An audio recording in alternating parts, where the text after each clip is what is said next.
Agent দিওয়ান চাঁদ মল্লিকের কথা অনেকেই জানেন, যিনি কিনা ভারতের গোয়েন্দা বাহিনীর সক্ষমতাকে চ্যালেঞ্জ ছুড়ে দিয়েছিলেন। যারা এটা সম্পর্কে জানেন না তাদের জন্য পরবর্তী ভিডিওতে এই নিয়ে আলোচনা করব ইনশাল্লাহ। বাংলাদেশি ডিজিএফআই এজেন্ট দিওয়ান চাঁদ মল্লিকের মতোই এরকমই আরেকজন মানুষ যে একাই ভারতের নাভিশ্বাস তুলে ছেড়েছেন। এই ব্যক্তি ছিলেন শহীদ প্রেসিডেন্ট জিয়াউর রহমান কর্তৃক appointed national security intelligence NSI director general chief S Abdul হাকিম।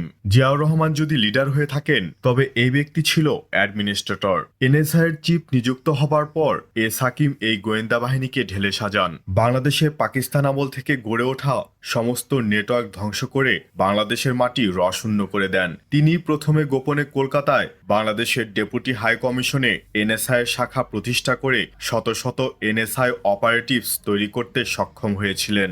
কলকাতার বিভিন্ন সরকারি বেসরকারি প্রতিষ্ঠান, অফিস আদালতে এনএসআই এমনভাবে জাল বিছায় যে ভারত বাংলাদেশের বিরুদ্ধে অফিসিয়ালি কমপ্লেইন করে এবং এনএসআই চিফ আব্দুল হাকিমকে থ্রেট করা হয়। শুধুমাত্র ভারতেই না, বাংলাদেশে নিযুক্ত ভারতীয় হাই কমিশনার মুসকুন দুবে এনএসআই এর অত্যাচারে অতিষ্ঠ হয়ে প্রেস কনফারেন্সে তার গতিবিধির ওপর নজরদারির প্রতিবাদ করেন। হাঁটতে চলতে ফিরতে মুসকুন দুবেকে এনএসআই এমনভাবে কড়া নজরদারি করত যে একবার বনানী মার্কেটে তাকে পিছু করা এক এনএসআই এজেন্টের সাথে তিনি চেঁচামেচি করেন।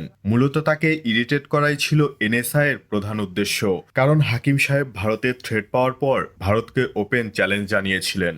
এরপর সাময়িক সময়ের জন্য তাকে অ্যারেস্ট করে এনএসআই। এছাড়া সে সময় বাংলাদেশের ভারতপন্থী বিভিন্ন এনজিওকে কড়া নজরদারিতে আনে এনএসআই। জিয়ার মৃত্যুর পর এরশাদ ক্ষমতা এলে আব্দুল হাকিমকে চাকরিচ্যুত করে দেশ ত্যাগে বাধ্য করা হয়। তবে শোনা যায় এস হাকিম বলেছিলেন যে এরশাদ র এজেন্ট, তাকে হানি ট্র্যাপে ফেলেছিল র, এবং এর এভিডেন্সও তার কাছে আছে। এস আব্দুল হাকিম শহীদ প্রেসিডেন্ট জিয়াউর রহমান কর্তৃক অ্যাপয়েন্টেড হওয়ায় তিনি সামনে না এসেই জিয়াকে বড় বড় বিপদের হাত থেকে রক্ষা করেছেন। জিয়াউর রহমানের বিরুদ্ধে হওয়া বেশিরভাগ অভ্যুত্থান নস্যাৎ করে দিয়েছিলেন এস হাকিম।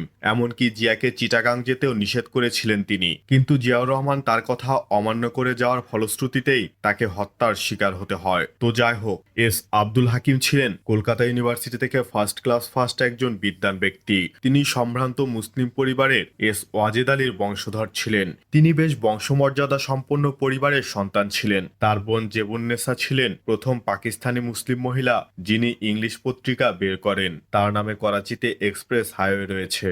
আজ এই পর্যন্তই।